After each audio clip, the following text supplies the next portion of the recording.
Hi there, friend. My name is John Werner. I used to be a part of the largest cult in the United States.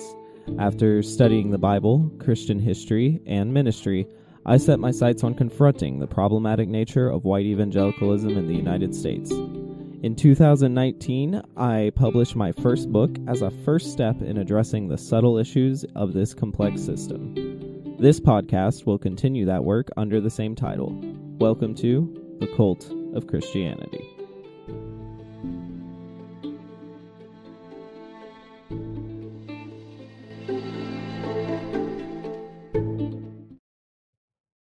Well, on today's episode, I have one of my good friends on here, Cierra. She's going to help me out with a subject that I fumble my language through, I fumble my ideas through, and I think she's going to be very helpful in this discussion. The main idea is just this idea of monogamy versus polygamy, which obviously the basic premise of that is just monogamy is the practice or state of being married to one person at a time, and polygamy being the practice or custom of having more than one spouse at a time. So, Cierra, thank you for coming on. These basic definitions are probably really obvious, but should we have more language around this than just these two terms? Yeah, I think that polygamy comes up a lot when you talk about religion. People might often think about Mormonism or some mention of it maybe in the Old Testament. But today it looks a lot more often like polyamory, which is being in multiple loving relationships, and they're not necessarily sexual. There's some other more like niche terms like polygynous, which is when one man specifically marries multiple women, or polyandry when one woman marries multiple men. But for this conversation, I think we'll mostly just talk about monogamy, polygamy, and polyamory. Awesome. And those two terms are, like you said, very tied to marriage, which definitely has a lot of roots in certain religious traditions and such. Just for you personally, what was your perception of marriage as like a young child? It was really messed up in my family. I just real quick about me, so I'm adopted. I was born out of wedlock and then adopted by my parents, but they had already divorced 2 times before, from each other when they adopted me and then my sister. And when I was 7, they divorced for the 3rd and final time. And they both went on to remarry other people. And at the same time as this, my family is also religious. We went to church every weekend. And there's lots of talk about hell and sin. The theology, though, wasn't there. It was more, just your standard, like we go to church on Sunday kind of ordeal. So all I knew is that I didn't want what they had. And I ended up thinking that I could find what I wanted through the church, that going deeper into religion would give me the marriage that I wanted. And then also, who can't say that when you're a kid, you're influenced by Disney. I'm, watching all those movies of girls being rescued by guys and being saved. I really resonated with that, and I really wanted to be saved from the trauma that was happening in my family. And I always kind of thought, one day I'm going to find my Prince Charming and I'm going to start my own family and we're going to love the Lord and it's going to be great. It's going to be perfect. Yeah, that's almost like the perfect storm. I can certainly relate to that in what I mean by that is you have going to church, which tells you marriage is part of God's structure of life. And then you have the Disney movies. And of course, on my end, it was, I want to save somebody. So it wasn't so much about I want a companion even. It was more I was combining the ideas of you should be married because God wants you to be married. Also, here's all the way to get a wife is to save them from something, which definitely ties into some cultural stuff that happens outside of church, but it's certainly, I think, worse when you combine it with church culture. Yeah, well, you're going to be Jesus and I'm going to be the church. So I need rescuing and you need to be saving. Yeah, I Yeah. mean, let's be real. I am kind of like Jesus, but no. Yeah, no, that's totally a valid point that I think is accurate. And the way maybe a church would try to flip that is say, yeah, but like that's the harder job to be Jesus. You get to be this messy thing as a church. The guys have all this responsibility to be perfect, and then it's like, but we're not going to Yeah. enforce any consequences when they do anything wrong. Yeah. Yeah, so your personal perception of marriage is like kind of I want to do better than what I've seen in my early life. Is that a fair summation? Yeah, up until, then when I got into youth group, I feel like is when I started being able to actually have ideas and thoughts about marriage, because it was so crazy when I was little. Yeah, and that makes sense. I mean, that's also around the time of puberty. I mean, there's a lot of reasons why it makes sense that once you start kind of shifting into preteen, teen years, you start actually thinking about um the people around you, and who you're attracted to around you and stuff. Hmm. And in the church, I know that like many evangelical teens and young adults kind of like shoehorn their relationships in this like intense and dramatic fashion, partially because they're so sexually repressed and horny, and partially because they like honestly want to harmonize like their desire for partnerships with their desire to obey the religion. um I don't know. Did you feel similar kinds of pressure when you were a teenager in youth group? Did you feel like you could kind of just date, or and how did that tie to how you viewed marriage as like a young adult?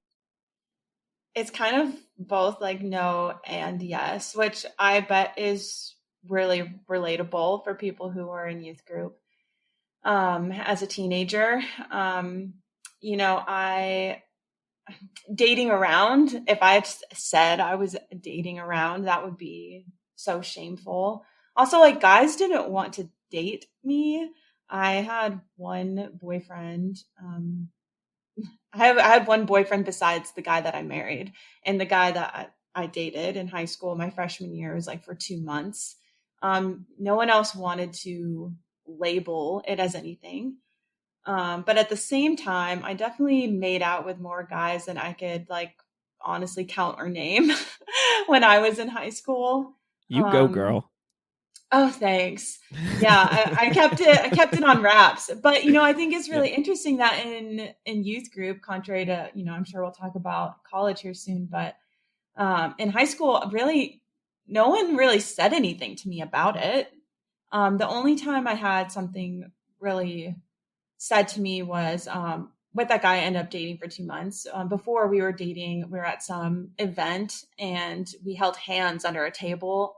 And my youth pastor, like, publicly shamed us kind of. He saw it and then was like, "Are you guys dating? Are you like boyfriend, girlfriend?" And I said, "No." And he was like, "Well, you should reserve hand holding for when you're dating." And I think that was probably the first time that it was really like put on me that I had to have some kind of label for a relationship before I could do anything romantic at all. Um, and that makes it really, really stressful. And I think that's probably also another reason why, once I did with all these other guys, a lot of them being in youth group, like did do romantic stuff when we weren't labeling it. They were extra afraid to label it as well. Like it was like, well, we did this, and I guess all we're doing is just the physical, and we're not even gonna get into trying to figure it out. Yeah, it's kind of odd. I guess it's not odd, but like one of the things I reflect on is how like the only sex ed in church culture is don't do it. Mm-hmm. um and then that combined with like there's vague talks of like yeah, say you shouldn't hand hold, like a youth pastor might say don't hold hands with someone you're not dating, or might say like wouldn't it be great if your first kiss was on your wedding day. They might say something like that, but the boundaries about what is okay and what is not is very confusing in church culture, because it does seem like there's all these Christian guys who are more than down to make out or like even do more, but if it's not sex, it's cool. And it's like everyone Yeah. knows this is going on, so it's really kind of confusing that either if it is talked about, it's in this like really overbearing, rigid, don't even look at the other sex till you're married kind of way, or it's like, you'll figure it out, which neither way is really great guidance. No. Yeah. The other thing that my youth pastor had said, he one time gave a talk, like the purity talk. And his example for that was that it's like a ladder. And wherever you stop on the ladder physically with someone is probably where you'll pick up the next time, which is, What? No. yeah. that's that's so inaccurate. Like, I feel like, in some ways, like, I wouldn't say in my personal life, it's not completely wrong. I was like, oh, that's fun. I do want to do that. But you know what it didn't teach was consent. It Right. didn't teach that actually, like, that kind of thing could happen to you. And then you could say, oh, I don't feel comfortable doing that thing. I can step back. Like, it gave no direction at all. And instead, it just continued to perpetuate this shameful conversation around anything physical, if anything romantic. if you're a pastor or a youth pastor out there listening, I just thought of, well, I just articulated this in my head just now, but I want to, the best lesson I could ever teach anyone who's a pastor or youth pastor: not everything has to be a simile. It just doesn't. You don't have to make up stuff like that. It's just No, it largely gets unhelpful. exhausting. It's Yeah. stupid. It's just like, it just shows that, like, well, one, I know a lot of youth pastors are sometimes like single guys who maybe haven't had a lot of experience and stuff, so that might contribute to some of it. Yeah, I would say in a lot of ways I was similar. I definitely had more girlfriends, but I only had one girlfriend towards the end of high school that was like public knowledge, that like my parents knew about and stuff. Mm. um Definitely did not feel like, so my parents were, I guess, more progressive than some. Like, I remember my dad saying, well, you can go on group dates. Like, that was kind of his ideology. Was he was like, you can like get to know a girl, be a thing with her, but it should be like in the context of hanging out with friends, not just like being extra romantic. And he actually had solid reasons. It wasn't just this weird fear of us being alone in like some space and then committing the worst tragedy ever and having sex. It was more about, in his mind, it was like, I don't want to put all this pressure on you that you have to like marry the first girl you date. So it was actually very countercultural to what my church in high school taught, which was like the whole courtship culture that was really, really uncomfortable. Yikes. That's cool about your dad. My parents were like so not involved in anything. Like, my mom gave me like the sex talk when I was probably like 9. Maybe even younger than that actually. And then that was it. Like, she just was like, here's an anatomy book. And then after that we never discussed boys. And I was like sneaking out at night, getting picked up in cars, you know.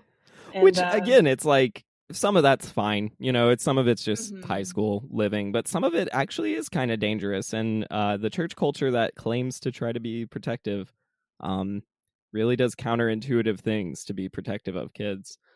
um while we're kind Yeah. of circling this topic of church, I know you've done some research into this, so can you just give the audience like a summary of the evangelical ideal for marriage? Yeah, there's quite a few things that like kind of come to mind just from Bible college days, marriage is a God sanctioned lifelong covenant between one man and one woman. Don't get that wrong. Uh, Preferably you're virgins when you get married. I mean, it can be okay if you're not, I guess, but definitely ideal. And Christians should only marry Christians. Really quickly, I know this is kind of dumb to asterisk this, especially since you were already on the patriarchy episode, but I think it might be worth noting, like, the pressure to be a virgin at marriage is way heavier on the woman than the man. Oh, yeah. Yeah. It's supposed to be white as snow. Got to match your wedding dress. Right, which Okay, sorry, I'm getting on all sorts of tangents, but like that's part of why, like, kind of sarcastically, because I was already really fed up with Christian culture by the time I was married. But I wore a white tux, and part of my joke was always, well, like, who's to say I'm not pure too, you know? Ooh, And nice. yeah, boy, did I have some angst I needed to get out in a healthy outlet. Yeah, so far you've talked about, yeah, like it's God sanctioned. It's like a covenant, which is very biblical language. It's a covenant that you're making, and that there's preferably an amount of like weird honor and purity thing going on. Yeah. And then I think that I would have said in Bible college that the goal of marriage is to love each other as Christ loves the church, which we kind of already joked about. It's always kind of like it's this big, beautiful metaphor that we get to take part in. And really, like, yeah, non-Christians, like, they can get married, but it's only really Christians that get to experience the real benefits of marriage, the real outworking.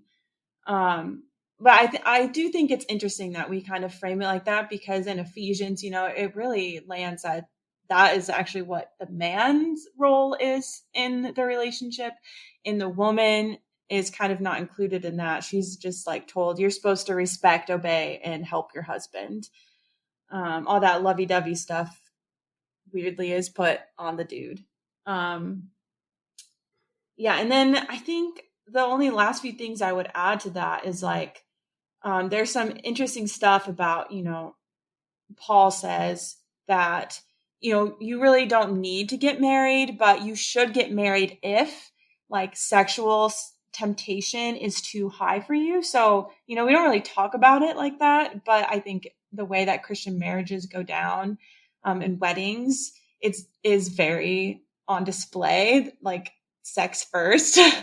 Like, you're going to get to have sex if you're married. Yeah, it's very creepy if you are outside the context, I'm very sure. But I can tell you from being in Bible college with the whole like ring by spring joke and all this stuff, it's plays out more than maybe Christians are even willing to admit, that a big driving force in getting married is just to have sex. Yeah. Yeah, it really is. But we call it, increasing mankind. Like, oh, we're flourishing in the earth. We're making more little baby Christians. We're doing what we're supposed to, but Which it's a again lot ties about in this sex. idea that, yeah, marriage, yeah, it's kind of got that one purpose of displaying Christ's love. Like it's a way of evangelism. Imagine that. That's what evangelicals think. Marriage is a way of evangelism. And then also, yeah, procreation, which says a lot about their views of sex too, but that's like kind of built in is this whole Puritan idea of like a family unit and such. Yeah. Yeah. And then lastly, I think it's important to say the only things that for a long time could end a marriage would be adultery, which is usually on the woman, abandonment, or death. Yeah, actually, in the denomination I grew up in, that is, I believe, still the language they use is in cases of adultery and abandonment, and now they've reinterpreted abandonment to me to include like physical abuse is a way of abandoning your spouse. But it seems like it'd be easier to just add a third thing to me. Just be Yeah, very yeah. clear about it. Abuse is not cool. Yeah, which like again, like you don't have to twist a Christian's arm too far to get him to say that. But it's like, well, then why isn't it part of policy? Like, and also, why is there a policy about marriage? Is probably a bigger question. I wanted to ask you, as we kind of talked about like high school, like how this also played out for you in college. Like, I feel like, I don't know, for me that was very different between youth group and college. And so, Oh, I have so many anecdotes I'd love to share if you'll entertain it. Yeah. yeah, and I'll toss my hat in the ring. Yeah. I'll give the brief version of mine. Because it is pretty simple. I did not date a lot in Bible college, actually. Because freshman year, so oh god, I hope she doesn't care. She doesn't listen to this podcast. It's fine. The first gal I I went on a date with, I had actually asked her out before I even got there, because my class were all talking on like Google Hangouts and online before we actually moved to Washington, because no one in my class, or very few, were actually from Washington. They were all from all over. Um, Mm-hmm. and so we were talking before, and I saw a cute girl, and I was like, I'm gonna ask her out, because in my head I was like, oh, I'm gonna go to college. I'm gonna be my own person. I can just ask out some babes, go on some dates. It's gonna be chill. Like, that's where my head was, because I was pretty sure I wanted to move away. I had just had a bad breakup, so I was like, I want to move away from this serious, you date someone, then you marry them kind of stuff. But her way of interpreting me asking her out was, you should meet my parents. We should talk about this. And Oh. definitely pushed for that MRS degree. And I freaked out about it. Definitely still, like, was physical with her and all that stuff. Not physically. God, that dumb Christian language. We did sexual things together, and like, enjoyed each other in that way. Oh. But it got to a point where I realized it meant something different for her than it did for me. So it was funny though, because my RA, Jaybird, who Yeah. he like kind of sat me down and said, "Hey, I know," because he came from a Christian background, but also he like went to public school. Like, he understood more of what made our college weird. Yeah. And so he was like, "Hey man, I know how you're perceiving this, and I just want to tell you that's not most moody girls." Um, and he tried to warn me. I didn't heed the warning until it was too late, and that blew up in a whole thing. But then by my second semester, I had met the gal who became my eventual wife, and me and her, I don't know if you even know this, we actually started out as not being particularly serious. We Hmm. were going to keep it pretty casual. We were somewhat, I would say we were exclusive. We were only going out on dates with each other, but very maturely, actually, for our age especially, we were like, hey, if you want to go on a date with someone, or if you want to like kind of shift gears away, like, let's try to find a way to stay friends, and not be too, like, too close too fast, because we didn't want to fall into that ring by spring trap. Mm-hmm. um and then me and her witnessed a shooting and almost died, and I accelerated the relationship like crazy. Because I was like, oh my gosh, I Yeah. almost saw this girl die. I'm in love with her, yada, yada, yada. So I didn't Mm-hmm. actually date that much in college, but it was not the last time I ran into this thing where if I talked to a girl for too long or the wrong way, then like it became a thing, where like boys and girls just couldn't be friends unless they were going to get married, I guess, was a pretty common theme that I ran into a few Uh-huh. times. Yeah. Yeah, me too.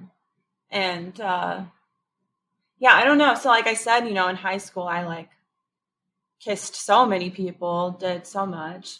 And then when I got to Moody, I only kissed two people besides Chris, my now husband, um, while I was there. And even so, I like got this like reputation for being slutty. Um, but also just interesting, like again too with youth group, despite all of that, I wasn't really ever like chastised or like reprimanded except for that one experience. Um, I don't know if it was just like people didn't know or people didn't like care. I don't know. But in college, there's so much feedback. Um, you know, I, again, like I kissed two people. So the feedback was all about like even just like talking to a guy, even just like expressing to my girlfriend that I liked someone, um, was like a big deal, and everyone has their 2 cents.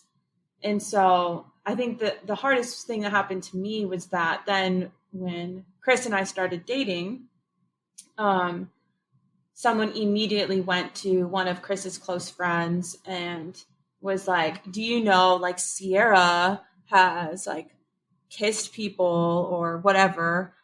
She's probably just like seducing you." They literally used the word seducing.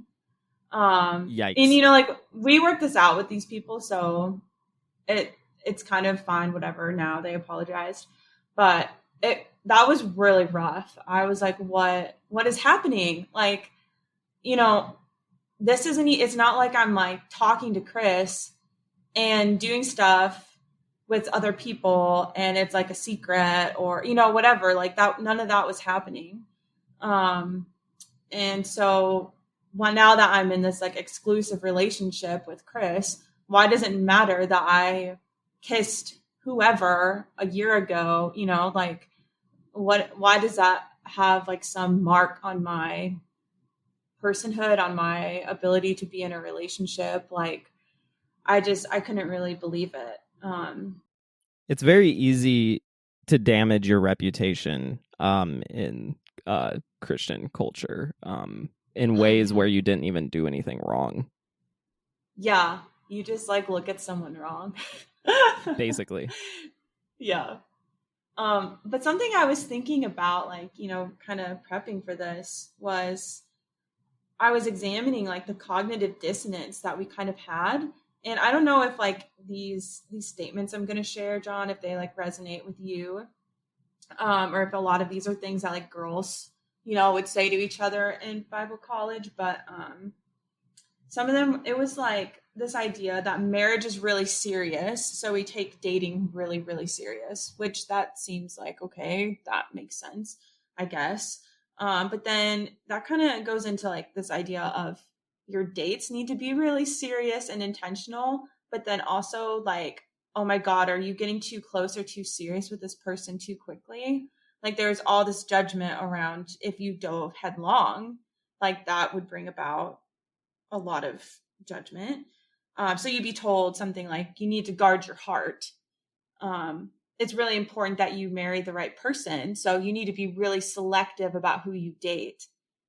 But that also seems like it doesn't go together, because if you're selective about who you date, how the heck are you going to know who you should marry? Like you don't know anything like about yourself in relationships or about what different kinds of people are out there, what works well for you. Like, Well, I was just going to interject and say, especially when you're not allowed to get to know the opposite gender unless you like are dating them. So like even if they wanted to yeah, live in some sort of world where, oh, like be selective, like get to know people first, it's like, well, you don't let me unless I'm dating them. yeah, yeah.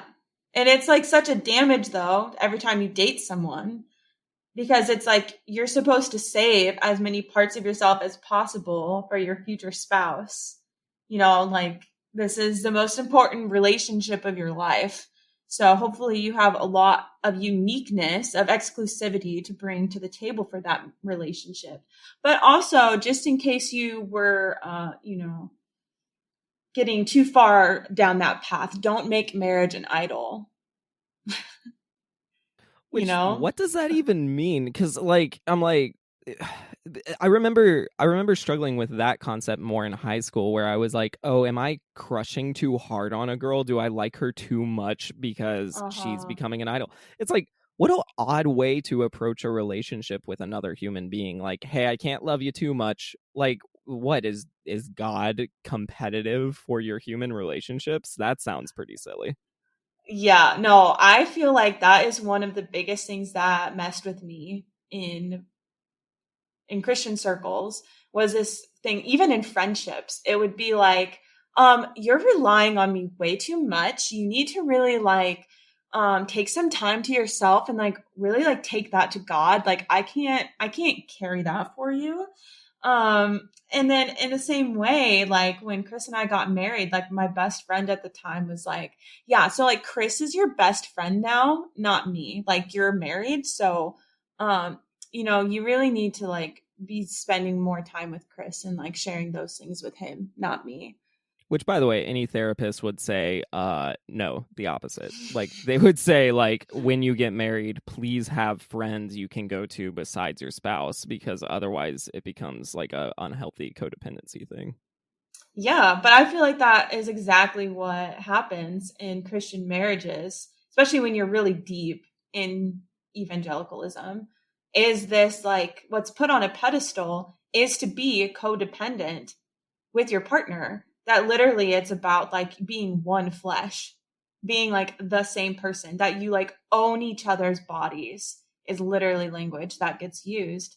And, that's not really like I've never had anyone try to tell me what that actually means in practice. It's just like some metaphor that gets like used, but it to me just sounds like, okay, so this relationship is solely defined by its exclusivity, that all that makes my marriage is that I share and am completely involved with Chris, and only Chris in this way ever. Me and him. That's what this is. I'm tied completely to him. Yeah, which I mean really is the epitome of like a patriarchal monogamous system. Um Mm-hmm. yeah, and even when they are vaguer in the like metaphors, it almost seems like it's because if they filled in the blanks, they would realize it's actually really messed up and toxic. Yeah. So kind of trying to compare this like some of what we've talked about church like with what the Bible actually says. Polygamy was actually really normal in ancient Judaism. Um and the Bible frequently references polygamy and in some places even has rules about how you should be polygamist. So is the Old Testament anti-polygamy in any way? Am I missing something? My hot take is that it's not, that it really is full throttle polygamist. It's interesting, like, so how I got into that topic was, my long story short, my dad was like gonna get remarried again, and it was really messed up. And the church that I went to that was hella conservative, that he was now a part of, was like on board. And I was at Bible college, like, what the heck is happening? Like I was told by these people that this was not okay. And now here they're like signing on to this thing, which my dad did go on to marry this person and like ruin their life and divorce them. Which, while I'm like removed from the church now, I was like, if there's any reason to have rules around remarriage, it would be for that kind of thing, for the guy who is not repentant and then like continues to ruin women's lives. Like, And I would actually argue there are rules that get close to that in the New Testament, which is kind of funny. yeah, yeah. Um, and so when I was like really like looking into that, trying to study it and understand what the rules were in the Bible, what the Bible had to say about marriage and remarriage and divorce, I stumbled upon also all the stuff about polygamy. And I was in Old Testament theology at the time and had to do a giant paper and presentation. Didn't really know what I was going to do. And so I thought, well, I'll just do this. Actually, surprisingly, one of my professors who taught like cultural anthropology and intercultural studies, the major I was in, he often would give like a lesson that blew people's minds and made them really angry, which was that it's not wrong to be polygamous. But all of my theology professors were like, that's bull. And they told me, yeah, you should write a paper on this. And, what you're going to find is that while maybe it's not explicit, this book called The Art of the Narrative, it says that, implicitly, if you look at the lives of all of the major patriarchs that were polygamous, you will see that it didn't work out well for them, that God like punished them, or that they, there are negative consequences for being polygamous. And so you really shouldn't do it. So I was like, okay, well, then that sounds like easy research, right? I'll just go person by person through the Old Testament and see what I come up with. And at the end of it, write my thesis of this is what the Old Testament has to say. And so I did just that. And, you know, that is not the case at all. I got to the end and was like, dang, Yeah, the you were Old lied to. Testament, yeah, there was even a time, I roasted Tim Keller in my presentation, because he in some, like, I don't know if it was like his book or something, he quotes The Art of the Narrative and says that it says this quote about polygamy that actually is not in the book. Um and everyone I talked to referenced that, and I was like, this is not accurate. Um, And so I think my favorite one, if I was going to share one that really rebuffs this argument that there's like negative consequences, is Moses, because basically, like, one line, Moses remarried someone or married like an additional wife, and she was a foreigner. And, you know, Aaron and Miriam, they get pissed. They're like, what are you doing? Maybe he's not supposed to be the leader. And God shows up. He's like, how dare you question my leader? And then gives Miriam leprosy. Like, that is the opposite of punishing anyone. God stood by him in that decision. Um, yeah. Right. And all of this is God did, God that. I mean, of course we can't in this episode completely deconstruct how you should interpret Old Testament narratives, but Mm-hmm. more or less, like, if the thesis of most white evangelicals is, yeah, polygamy happened, in fact, even some of God's favorite people, which is again problematic language, uh Mm-hmm. were polygamist, but it's not the most ideal. Like, that's how they shift the argument. And it's like, okay, maybe that's a fair point, prove it. And the bottom line is, you actually can't prove it with just the Old Testament at all, and probably not even No. if you start to include the New Testament. Yeah, I think the only other thing you can rely on in the Old Testament is the age old, well, Adam and Eve thing, like taking the story and making it a metaphor for the way life is supposed to be, which immediately I'm like, okay, if that's what you're going to say, then why aren't we all naked? Like, if you're really trying to emanate what Adam and Eve are doing, then take off your clothes. Like, I don't, you can't just pick and choose Say that like again, but that. slower. No, just kidding. I'll edit that out. But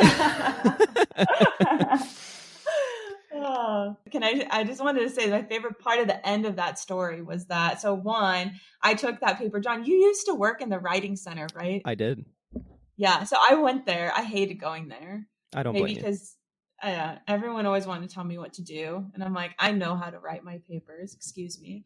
They were not But all created equal in there, that's for sure. no, no. And the girl that I took this paper to, you like read the whole paper first and take some notes, and then chat about it. And she read my paper, and she got to the end, and she got to my thesis, and she literally tried to argue with me about the thesis of my paper and tell me I had to change it. She told me she disagreed with me, even though she had no proof. That's not what our job was, by the way. Like, No, no, I knew. so frustrating, because Yeah. you know how So many papers I read that I disagreed with their points. yeah, like, that's not the point. Tell me if I like use too much passive tense or whatever, Right, yeah, you like, can't, I mean, we were supposed to tutor more than we were supposed to just, like, proofread, but at the same time mhm. it's like, you're talking about how to make points stronger, not to change the points being made. Yeah, she was really shook. So then I went and I had to like do a whole presentation, and my class blew up. Like, everyone had questions. This was a class, honestly, a lot of people slept in. I slept in it. Like, it was really boring. And all of a sudden, the whole class is like, asked, mostly men, asking me really intense questions about what I found, which I was glad that it was just Old Testament, because they would want me to talk about the New Testament to, back up whatever, to feel better about them wanting to hold on to monogamy. And I was like, we're not talking about the New Testament in here. We're just talking about the Old Testament. And they couldn't get around it. And when I left that class, I literally had people in the halls talking about me and polygamy. And I had professors come up, not even the professor of my class, and they knew about my paper, and they wanted to talk about it with me and like make sure that I didn't want to become polygamous. What a world. And maybe we can point out some more fun sexism. I think you and I have talked about this before. That, like, my first paper in college writing was actually about legalizing polygamy. Um, Oh, I think I I, forgot. yeah, I mean, it was like a 2-page double spaced Mm. nothing. but it was just supposed to be persuasive. So it didn't even, I think they were like, you only need like one citation or something. Like it was baby writing course, Mhm. Um, and they were like, pick an issue. And this was something I actually believed, but I would never tell anyone at Moody I actually believed this. Um, I believed it should be legal. I didn't agree with it at the time. I didn't think like I wouldn't encourage people to be polygamist. I still thought it was a sin or whatever at the time. Um, but I didn't get it because I thought gay marriage should be legal because I was like, why are we regulating people's lives? And I was like, and also why are we regulating how many people they should have? So I just wrote a paper, put very little work into it, just did a pretty basic argument, right? Like a basic Yeah. argument was like, the Bible doesn't actually teach against this, so we can't use that. Um, if we're worried about abuse, that's abuse, and we should be worried about abuse across the board. Hmm. And that was my basic argument. And so I presented it in a very dramatic fashion. I remember the first word of that paper was injustice with an exclamation point. So I read it in front of class and pouted on the desk. It sounds And then like you. it was very me. Yeah, got 110 on that paper from Dr. Mills, bless her Wow. heart. Aw. Um, and yeah, I got a little bit of feedback, but the thing was either because I'm a dude, so it was okay for me to have thoughts like that, which could just point to the general sexism at Bible college, or maybe it was just, oh, he doesn't mean it. And so, like, since I was Yeah. less academic about it, they were like, he was just trolling the class. And I was like, well, I was, but I also kind of wasn't. Yeah, I think it was a mix. And I think people were so thrown off the amount of research I had done. Like, I got really deep into it. I mean, heck, even like talking about this, doing this episode with you, I was like, oh, I can study this again. I was like staying up till midnight reading. I don't know why. I am interested. And so I like spent weeks I went through like every commentary that I had access to and tried to find information. And when people had questions, I had answers. And I think none of them were prepared for one, that conversation, and two, that it was a woman up there owning them in their own theology. Yeah, that makes a lot of sense. And it's weird though, because it's not like this just is a cultural thing in Bible college. It was certainly an extreme version of it, but I mean, this definitely applies broader to just the United States. And from my very rudimentary research, it seems like a big part of it was that the Puritans early on created like a basic economic unit of the nuclear family. And like part of that entity, which they called a family government, was this idea of like a patriarchal system, a patriarchal monogamous system. And I think that had a large influence on polygamy being illegal in the United States actually fairly early on. But do you think the laws that enforce or encourage monogamy are due just because of Christian influence, or are there other factors as well? So, actually, in my research, I'm definitely not an expert. I'm sure there's so much to uncover. And I would like totally read a book about the history of monogamy. If there's not already one, maybe I'll write it. But um, this thing I found like is the idea that actually Pauline Christianity may very well have only been monogamous because it evolved in a Greco-Roman context. And Augustine, this church father that we talked about so much in Bible college, he would call monogamy a Roman custom. Like literally, the Romans, they did not practice polygamy, and they made special rules to allow the Jews and like King Herod to continue practicing monogamy over their rule. And so as Christianity spread amongst the Romans and the Roman Empire grew, it became this thing. I'm pretty sure it became enmeshed, and you started to not be able to tell one from the other. One other thing too, along with like your idea of laws, like there actually were specific political reforms that happened in the Roman Empire that changed like someone's status from changing from, it wasn't any longer based on like how big families were, how many offspring you had, those types of things, because there was a depression that was happening, and instead they switched it to being about your wealth, and that's how you gained political power. And so that also really shifted. And I mean, we know Greek men definitely enjoyed one another, and they decided They were just it wasn't. friends, Sierra. You cut that out. No, they weren't. No, And it's so very obvious. there became really, it was taboo for them. They were like, why would we want multiple women? Women suck. Like, so many different reasons. And so I find it fascinating that, actually this has so much more to do with Western culture than actually Christianity. The Jews were not monogamous. Right. Yeah, maybe where I could, yeah, that's an interesting splice because I mean this is my own bias. I full disclosure, it's a bias. That like I don't separate Western culture and Christianity very much, so I'm always interested when someone can do that because in Hmm. my head, ever since like Constantine and Christendom, like imperialism, colonization, like all of these ideas to me, I can't actually splice them from Christianity in my head. Not to say if someone's of that faith, they're in support of all those things. Uh-huh. But I feel like they almost have to do some sort of cognitive dissonance to get there because at least historically they seem so intertwined to me.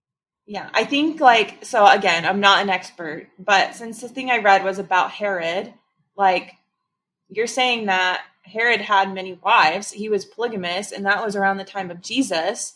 And so during that time, like he was around all the Romans, and they were monogamous, but the Jews that Jesus were like with, maybe some of them were polygamous like that back then, but that it wasn't addressed in the New Testament, in the Gospels that I can recall. It wasn't discussed.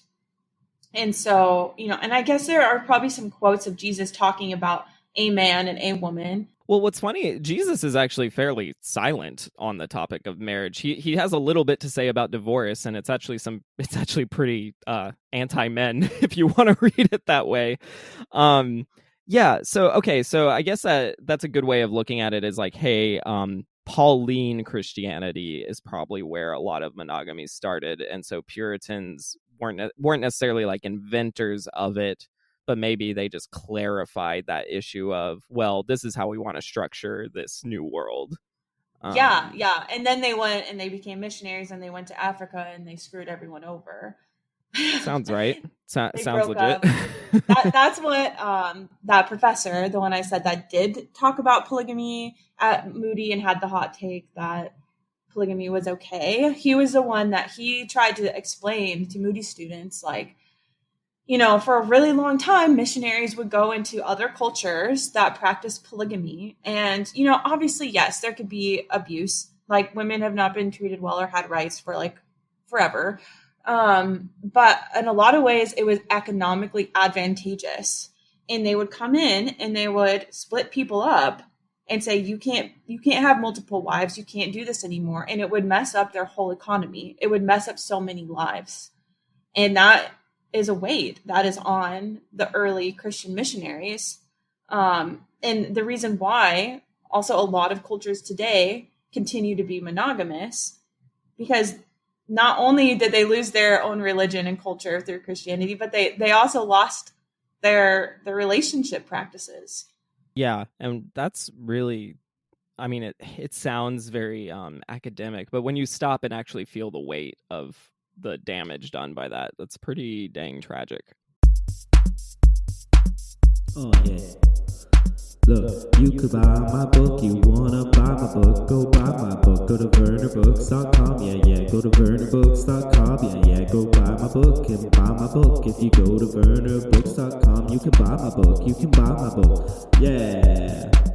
The Cult of Christianity, exclusively available on Amazon. You can search The Cult of Christianity, How Churches Control, Contain, and Convert by John Verner, or you can go to VernerBooks.com. You can go to VernerBooks.com. Go to VernerBooks.com. Buy my book! Buy my book! Buy my book. When you study all this history and like do this research that you're so excited about, obviously your own personal perspectives probably changed in a lot of ways.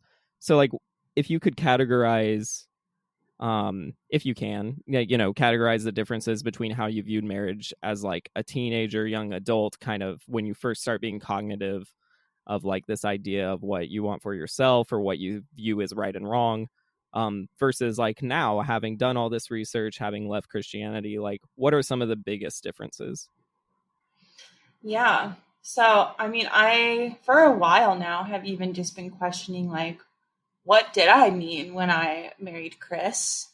What was I signing up for? Which we had a very egalitarian wedding. It still had some Christian themes, but we were definitely like moving in a certain direction then.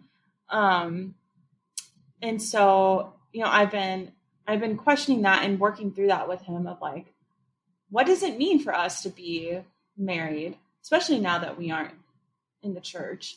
And I think where we've kind of landed is that it's just about supporting one another. And that doesn't have to mean exclusivity. It doesn't have to mean that we're codependent, although we have been very codependent and we have to work really hard to not be. And that has had a big chokehold on our marriage.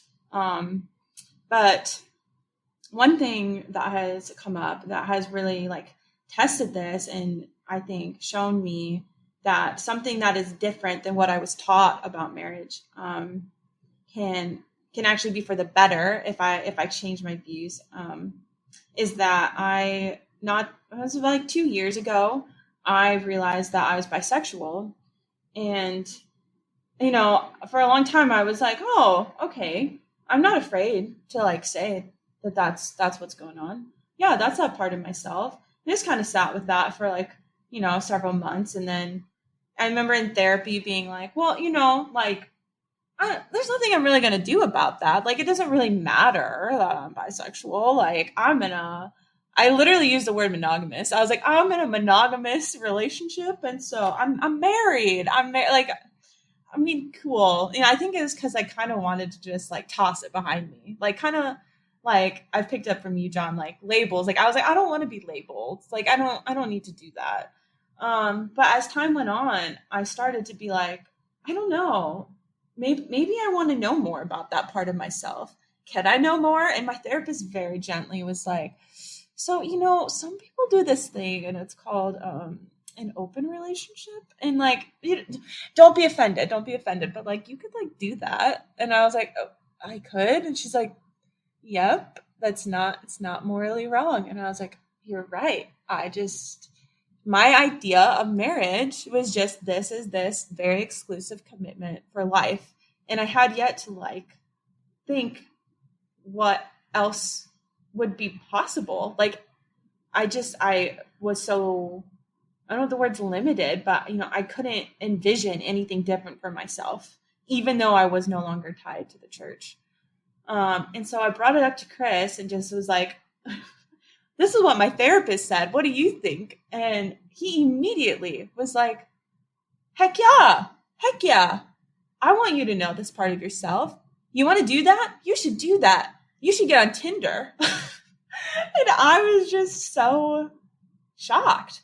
Like, I love Chris. Sorry. I just too. like, I'm over here just like giddy about how much I love that man. I know. Like, I just can't believe still. Like, he has been my biggest cheerleader. So I did do that low key. And I got on Tinder. I went on a couple dates. I have kissed a girl, you know, like I hung out with someone and yeah, Chris, like, he's my best friend. Like, I literally come home and like tell him all about it. And he's like so excited here. And I think younger me, I actually was just, again, therapy, talking to my counselor about this past week. Like, I was trying to think, what would younger Cierra think? I think she would like throw up. I think she would be so freaked out and overwhelmed and like, what the hell are you doing? Like, this isn't right. But now I can like so calmly be like, this has been like the most natural thing. This has been the best thing for my relationship. Actually, like, seeing Chris love me in that way, him being by my side, even if it doesn't mean that I get absolutely everything from him, like, instead of like it being for better or for worse, it's just like for different, you know, like I couldn't ask for more. And for us, it's not like, I don't have some label. I don't have some timeline or some plan about what this looks like. It's not like that. It's just for right now, like Chris recognized that there's something in my life that he can't offer me. And instead of limiting me, then he's going to love me, encourage me to pursue that thing, even outside of our marriage. Where can I get a partner like you got? I'm just like, I'm falling in love with Chris hearing you talk about it. Wow, thank you for sharing all of that, honestly. One of the, just real quick point, I find that very interesting that, like, you're having this experience in therapy where your therapist is kind of saying, hey, this is available, but you've already done all your research. You know about polygamy more than anyone. You know that it's okay within the Christian system and definitely should be okay outside of it, like by the technicalities. Yet this white evangelical, to use, I'm happy I've noticed you start using this word too, this cult. Yeah. Like, it's like, wow, it still had some sort of power over me, even though I technically knew better and had to have a therapist say, that's okay, right? For it to finally click. Yeah. Yeah, it's so weird how I could think my way through all of these things, but still it's like, that's what really has made me realize, like, I do think it's a cult, like, because I feel so trapped, so unimaginative, like even outside of it, I still have trouble thinking to myself, like, what freedom I have. I feel like there's so many things that I have such a guttural response to, that if I don't believe in hell, if I don't believe in this, I don't even have friends who are really Christians right now. Like, why do I have this intense response? And it's the way we were trained for so long.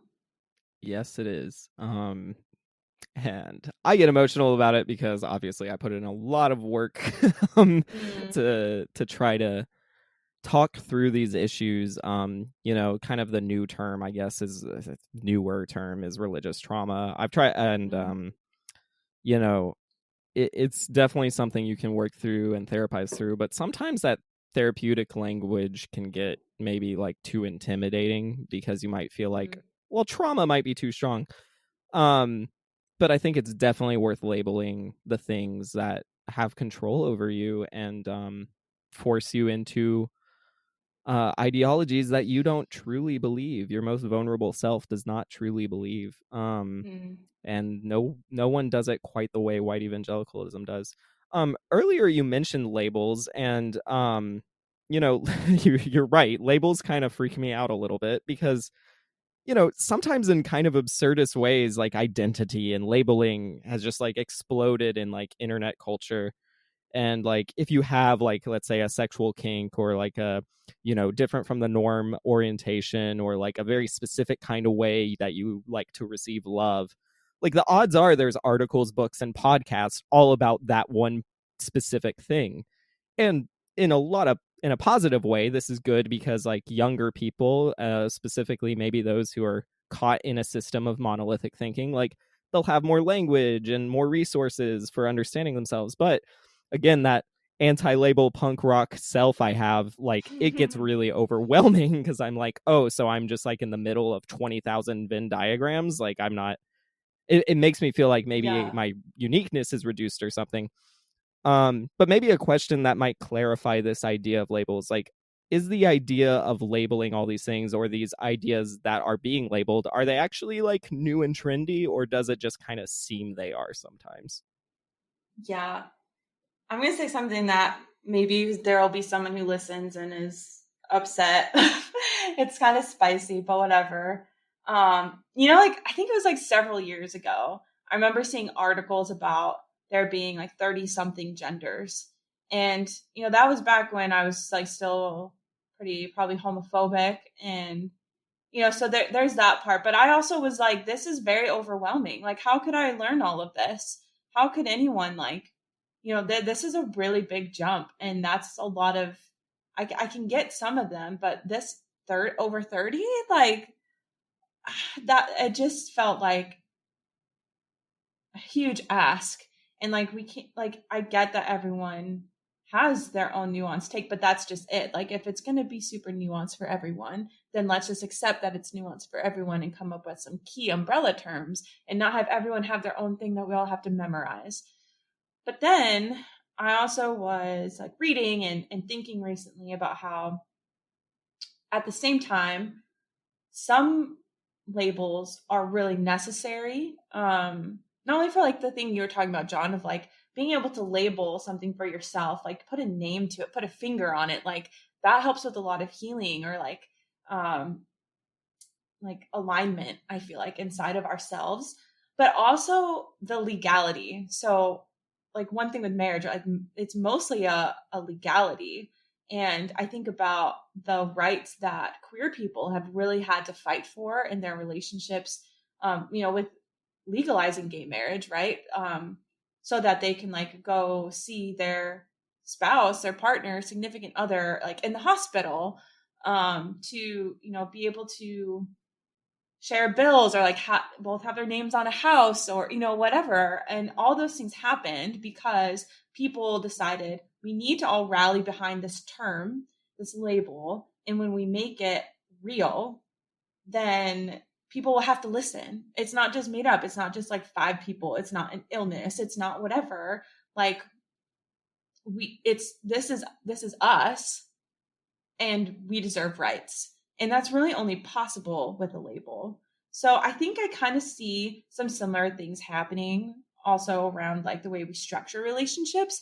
I think when we start to change as a society, we kind of like cast our nets really wide. We're all kind of questioning going out, and then we're going to probably land somewhere in like, a decade or 2 or 3.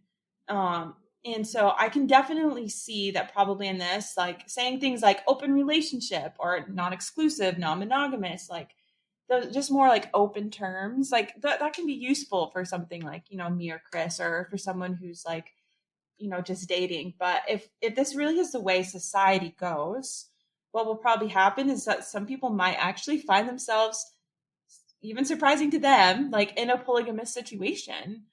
If we really are being so open, like that, it might just like naturally happen. And if that does, we're going to probably have to stick to some labels just so that people can continue to fight for rights, and to be included in those same legal ways. But I definitely still feel you that like on a personal level, it can be a lot, and it can be a challenge. And if you don't feel comfortable with a label, then don't worry about it. Like just focus on you and knowing what you want and how you want to communicate and present that to other people. I think that's a really good spot to like put the conversation. You know what I mean? Where it's like the conversation sometimes gets into like the morality zone, or it gets into the good of society zone. I think the best way to put it is in the rights zone. Like, what do people have the right to do here? What do they not? And what are ways we can make sure everyone's playing a fair game, and that we're not favoring one group so heavily, which we clearly are now, which we talked a lot about in the patriarchy episode. Yeah.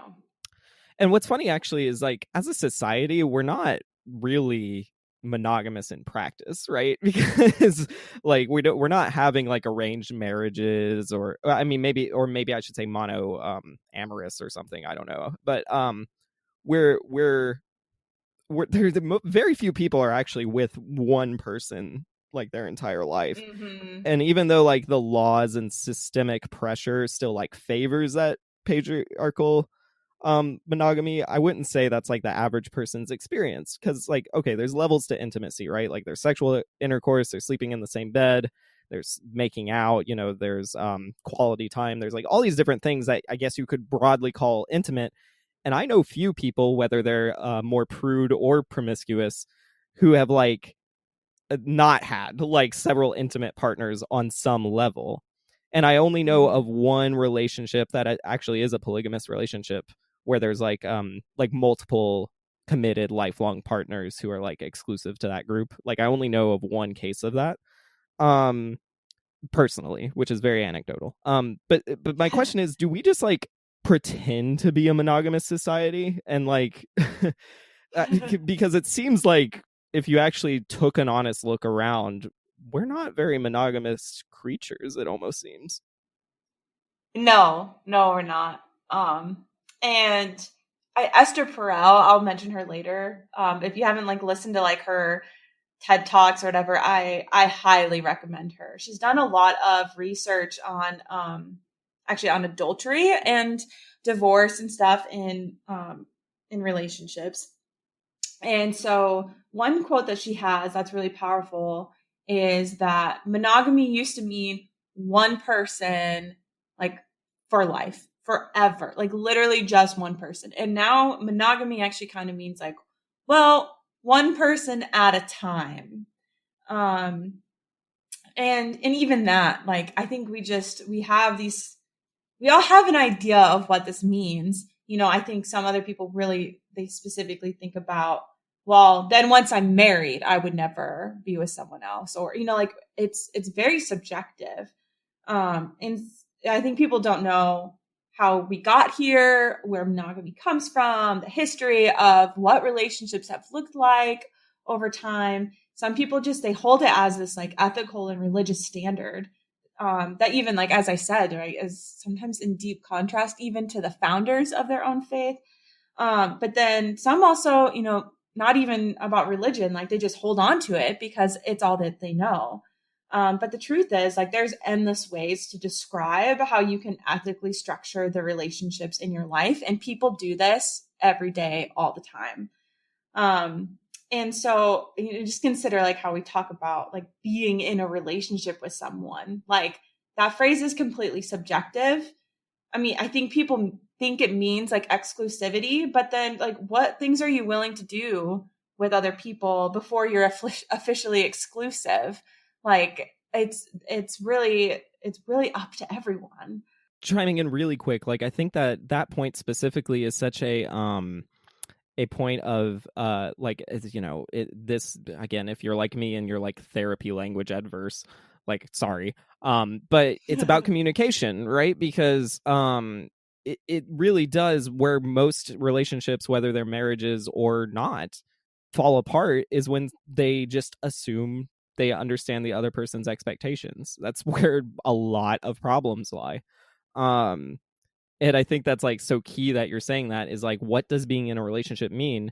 Is it a status on a social media platform, or is it Yeah. like up to you, you know? And I think that's like such an important point that can't be emphasized enough. Yeah. And so when you finally like step back and realize how non-monogamous we really are, then you can feel free to honestly ask yourself, like, what do I want from a partner? Like, even if I don't have like a label for it, like, just like, what do I want? You know, I think that's such a powerful question that we haven't really been able to ask ourselves until now. Yeah, and certainly not within the confines of the evangelical cult. No. On this point, actually, the idea of opening up a Christian marriage, maybe there's a couple listening that like, it's like, well, we've kind of thought about this, but is that really a thing we can do? Well, it's taboo. Like, it is a taboo thing still. But I do have enough insider knowledge from like working in different churches and stuff to tell you that it absolutely happens. There are open marriages in Christianity, but it's almost always a secret.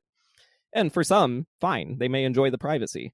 But for others, that like duplicitous living like weighs on them. I mean, I even know, like, if you're like, I don't know, like a Christian couple and you watched porn together once, like you might have some deep shame about it or something like this. Yeah. So like maybe a way to phrase this question is just to you is like, is it anyone's business, like particularly in communities like churches that can be so overbearing, whether or not a marriage is open or closed? You know, it really depends like who you're asking. So you good if I play devil's advocate on this one to start? Absolutely. Okay, so if I were to channel my old evangelical self, I think what people would say is like, well, you know, we don't really often deal with the topic of consensual extramarital sex, but you know what? I think we would call this just sex outside of marriage, and you know, that's sin. So we do have a right to know and to hold people accountable for their sin. But at the same time, right, it goes back to like, okay, well, are you gonna like hold like Moses accountable? Like this was happening. This happens in the Bible and it's fine. So is it really sin? And in that way, it's like, well, no, it's really not your business. And if it's causing harm to someone, if it's cheating, that's different. That's so different. But this isn't cheating. This is open communication and consensual completely. So I think one area where the evangelical church could become a lot less like a cult is if they decided, okay, we need to think about the things that we make our business. If it's not a moral issue, moral as in hurting somebody, then I don't think we need to be up in someone's business. Because if in this situation, like, okay, so they're both consensual, no one's getting hurt in this arrangement, then maybe they'll say, oh, well, God will punish them then. And like, we're supposed to hold them accountable and, try to not have them, God's wrath, or I don't know what they're going to say, but it seems from the Old Testament, God doesn't punish them. But if he's going to punish them, then let them reap that, I guess. Like, that's not on you. So just let people make those decisions that only affect them. And I think we would have a lot more, it would feel like people are a lot less trapped. Definitely. Protestants, evangelicals, and like a bunch of other denominations within Christianity actually have pretty high divorce rates. Do you think this is due to the pressure put on like monogamous marriage by different Christian groups? It's kind of hard for me to know that answer, I think, because I don't really know how marriage looks different for other religions, like, for example, in Islam, or a couple that practices Buddhism. But I mean, if my relationship and the way that all went down around my marriage is starkly different, then yeah, like that pressure of, that codependency, that you're alone, but also held to this really high standard. Like, if that's pretty exclusive to evangelicals, then totally. Yeah, I would think it is. I mean, just because, like, again, like, not even in the sense of, like, I'm saying, because I'm not the guy who's going to say, is your marriage struggling? Have you tried seeing other people? I don't think that's just my perception right now. I understand why some people are like that, and that's totally fine to make that suggestion. I don't think that will ever be the first suggestion I make. But that, I have my own reasons and biases and whatever for that. But what I do know for a fact is that if you can't have the conversation, that is lethal to your relationship. Because honestly, like, I know that from my own marriage, right? Like, a lot of the failings ultimately came back to, what did I feel like we couldn't even talk about? As well as my ex-spouse, like what they felt like I could not even, what they could not even talk about, Yeah, I think that resonates on so many topics. Like when you feel trapped, when you feel unimaginative, sorry, I was thinking about something, and I don't know if I should just say like forewarning, but it's kind of like with mental health. If your mental health gets so bad and you feel like you can't see anything different and there's no way out, then maybe, ends up being that you become suicidal because you can't see anything else. And in same ways with relationships, when it feels like there's no way out, I signed up to be with this person for life. I feel like you get cornered to a point where then all of a sudden someone just is like, screw it all, and just files for divorce. There's not conversations along the way. There's not discussions about how we could be creative in solving this. When you have that much stress on you, you're not creative. You can't. You're just trying to survive. And it really sucks that we put people in that position over and over again. not only is there a lack of creativity, there's a lack of honesty and vulnerability, because when, there's, I mean, I've talked about this in many different topics when it comes to Christianity, but when there's this idea that like, you can't shame yourself out of a habit, basically. And Yeah. Christians try to shame yourself out of sinning, and it doesn't work. Like, I don't even care if we agree and disagree on what is actually sin, what is actually bad. I'm not even talking about that. I'm talking about methods for avoiding it. Shame is not the answer. And when it comes to monogamy versus polygamy, like you were talking about the strong responses you had to your paper in Bible college, that's because there's been this shame on anything but their patriarchal monogamous structure. And I assume it's just bullying tactics, because it's, again, like you said, very tied to like economic growth. It's very tied to capitalist structures. It's very tied to patriarchal standards. It's tied to a lot of things that are really important to the cult. And the cult will kind of fall apart if we start poking too many holes in that. At least that's my theory. And in this conversation, like, I have to admit that I'm glad that we're like moving towards a society, even if it feels like it's at a snail's pace, that like wants more equity and opportunity for individuals. And like, like I mentioned earlier, even as a freshman in Bible college, I thought it was ridiculous that polygamy was illegal, which it still is in most states. Although no one gives a crap if you open up your marriage. But our entire, but like you were saying about rights, you still don't have the same rights if you wanted to be technically polygamous. Mm-hmm. And our entire country should not be subjected to like a very narrow stance on how many partners is like the ideal. But let's do devil's advocate for just one more time. Like, is there any potential harm for legalizing or normalizing polygamy? Is there like a catastrophic disintegration of society that we're just not seeing because of our biases?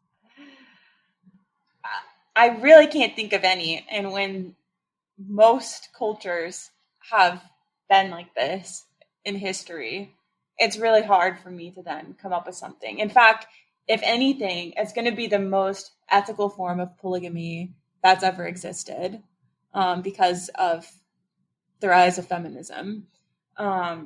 So I think if anything, if people have a really guttural reaction, it's going to be back to like what we're talking about with labels. Like, it's like someone having to learn how to use the word partner instead of assuming that someone's married to someone of a certain gender, or like learning to use pronouns. People make a big deal about change. They do. And they're I can see people linking this to, pervertedness and other things and whatever. But when it comes down to it, I don't think any of the issues that we would see, to my knowledge, would be actually straight up related to the opening up of relationships or polygamy. It would, if anything, it's going to be issues that we already have that would just follow suit. Yeah, I think I am in full agreement with you on this, in that, any issues that would come up are already happening. And maybe the only way I could kind of flip it on its head, in my opinion, is I'm like, I kind of hinted at this earlier. The only thing I might be worried about is if people think polygamy is a solution, like a silver bullet, I should say. You know what I mean? Where it's like, oh, there's problems. There shouldn't be problems. We're polygamists. And I don't think that happens on like any kind of academic, or like no one would say that out loud. But I think maybe subconsciously sometimes I've seen it in friends before, maybe, or just like could see myself, being like, well, if there's polygamy, then it'll all be good. And like, that's, there's plenty of articles and junk you can read on about the differences between ethical and non-ethical polygamy and all this stuff. But that's like the only thing I could see, is if we kind of got it in our heads that it would fix any solutions. I think a lot of the problems we have would still exist with it. But one problem we certainly wouldn't have is the pressure that comes from this like enforced monogamy. And then again, one last point, I just think that like, you've heard me say this before, but my theory is that white evangelicalism like wants to maintain a system that is patriarchal and monogamous because it's an efficient way to control a whole family and keep individuals all on the same trajectory. If you have a family unit that's patriarchal, monogamous, very efficient based, it makes it easier to control them. And Christian cults are about that manipulation, that persuasion, and that maintaining of power. Is this the main reason that Christians do this, or are they really just good people trying to obey God? I think this is where I also differ from you on the last podcast too. I think I hold often a very nuanced view of like what people are capable of accomplishing. And the idea that people are doing some group project to structure this and keep it running so people have power. I just, group projects seem, people suck at collaborating. And so something on that scale, I kind of have a hard time thinking that monogamy has only been perpetuated in this way for that purpose.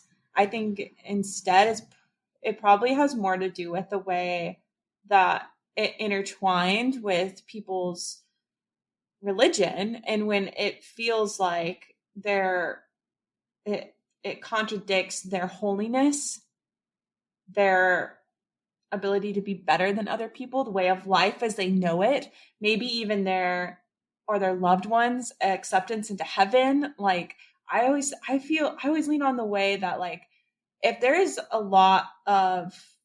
something negative happening, a lot of times it's because of fear. And so that's where I kind of think that this has gone. Like I said, that's why I think people responded the way they did in that classroom. Some people because of sexism, a bit because of patriarchy that is in there, but also out of fear of you're telling me something completely different, something that contradicts everything I've ever heard or known. And you're telling me my faith is not what I thought. Like that's so much for people to handle. And so we've continued down this route. And yeah, I think for people feel good when they think that they've obeyed God. And so I think that's how we've got to where we are today. And a lot of times people can't open their eyes enough to see sometimes the damage that has been caused from something like this when it's so intrinsically tied to their faith. Definitely. And I agree with you that fear is a huge motivator in all of our lives. I mean, it's one of the things that causes responses in us with almost automatically. Like, part of growing as a person is turning your fear reactions into fear responses, and like, and that's hard for people who, have something ingrained so deeply. I'm still going to keep postulating the church conspiracy that there's people out there who have very bad motives for doing all of this. And yes, there's absolutely a self-sustaining, subconscious, historical, tragic nature to it too. I don't think there's like a meeting between like, Tim Keller and, someone else and John Piper, like, rubbing their hands together, like, ha ha ha, we got him. I don't think that's happening. But I do think on a smaller scale, people would be shocked what's talked about behind closed doors, and how much of it is about this power. Cierra, we're about up on time. Gosh, this would not have been near the quality and near as helpful as it has been without you. Thank you so much. Do you have anything you want to plug, promote, anything like that? I forgot to think about this part. This sounds so dumb, but I actually really care about my work, so why not? Bee sting allergies are really serious, and so if you have one or think you have one, don't just be chill with it. People actually die. And your bee sting reactions can get worse each time. It's not just going to be the same. So if you had a pretty bad reaction to a bee sting before, you should definitely see an allergist. And there's a treatment called venom immunotherapy that is 98% effective at stopping it. I know, it's crazy. I work for, I guess you could say, a pharmaceutical. I feel weird plugging it. But at the same time, this product literally changes people's lives. For real. So don't let a bee sting kill you, I guess. Is there a good website or resource for people to go to? Oh, yeah. I manage a website for it. It's called Be Aware Allergy. It's very pun intended. So awareallergy.com. Awesome. That seriously, you never know, that resource can seriously save lives. So if you're listening and you're like, wow, what a weird happenstance, just for cash at me a few bucks. No, I'm just kidding. No. Cierra, honestly, it's been great catching up with you. Thank you so much for helping me through this. It's truly great, and I can't wait to have you back on. Oh, thanks, John. This has been good for me too. Awesome. And thank you, listener. Y'all have a good one.